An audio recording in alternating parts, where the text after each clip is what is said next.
മഹാരാഷ്ട്ര തെരഞ്ഞെടുപ്പ് ബി.ജെ.പി. സഖ്യം തൂത്തുവാരിയപ്പോഴും CPIM വിജയിച്ച ദഹന മണ്ഡലത്തിൽ പരമ്പരാഗത ആഘോഷങ്ങൾ തുടരുകയാണ്. വിനോദ് ബിവ നിക്കോളയ്ക്ക് വേണ്ടി ഒരു നാട് ഒന്നടങ്കം ആഘോഷത്തിലാണ്.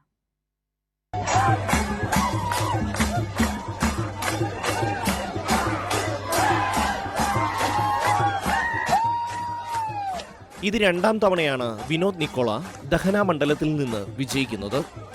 സ്വന്തമായി ഒരു തുണ്ട് ഭൂമി പോലുമില്ല വിനോദിന്. ജനങ്ങളോടുള്ള സ്നേഹവും CPIMനോടുള്ള പ്രതിബദ്ധതയുമാണ് വിനോദിന്റെ കൈമുതൽ. പട്ടികവർഗത്തിനായി സംവരണം ചെയ്ത മണ്ഡലമാണ് ദഹന. താൻ അവരിൽ ഒരാളാണെന്നും അവർക്ക് വേണ്ടിയാണ് തന്റെ ജീവിതമെന്നും വിനോദ് MLA എന്ന നിലയിൽ കഴിഞ്ഞ 5 വർഷത്തെ പ്രവർത്തനം കൊണ്ട് തെളിയിച്ചു. ജനങ്ങൾക്കും അക്കാര്യത്തിൽ സംശയമില്ല. കോടീശ്വരന്മാരും ശതകോടീശ്വരന്മാരും മത്സരിക്കുന്ന മഹാരാഷ്ട്ര തെരഞ്ഞെടുപ്പിൽ കഴിഞ്ഞ തെരഞ്ഞെടുപ്പിൽ സാമ്പത്തികമായി ഏറ്റവും പിന്നിൽ നിൽക്കുന്ന സ്ഥാനാർത്ഥിയായിരുന്നു വിനോദ്.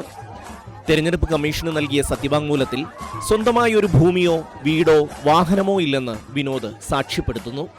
കഴിഞ്ഞ 5 വർഷം ആദിവാസികൾക്കും കർഷകർക്കും വേണ്ടി താൻ എന്ത് ചെയ്തുവെന്ന് അവരെ ബോധ്യപ്പെടുത്താനും നിയമസഭയിൽ താൻ എങ്ങനെയാണ് അവരുടെ വിഷയങ്ങൾ ഉന്നയിച്ചതെന്ന് ജനങ്ങളെ മനസ്സിലാക്കാനുമാണ് വിനോദ് പ്രചരണവേളയിൽ ശ്രദ്ധിച്ചത്.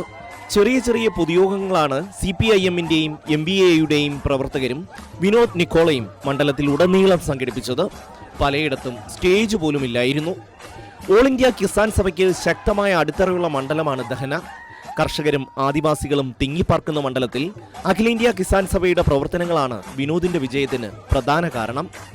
1975 വാർലിയ ആദിവാസി സമരത്തിന് അഖിലേന്ത്യാ കിസാൻ സഭ ആദിവാസികൾക്ക് വേണ്ടി വലിയ പോരാട്ടമാണ് അവിടെ നടത്തിയത്. ഷംറാവു പുർലേക്കറും ഗോദാവരി പുർലേക്കറും ആദിവാസി സമരത്തിന് നേതൃത്വം നൽകി. ഇതാണ് ആ മേഖലയിലെ CPIM സ്വാധീനത്തിന് കാരണം. തങ്ങൾ എന്നും CPIMനൊപ്പമായിരിക്കുമെന്ന് അവിടുത്തെ ജനങ്ങൾ ഒന്നടങ്കം പറയുന്നു. BJPയുടെ വിനോദ് മേധയാണ് വിനോദ് നിക്കോള തോൽപ്പിച്ചത്. News desk, Kairali news.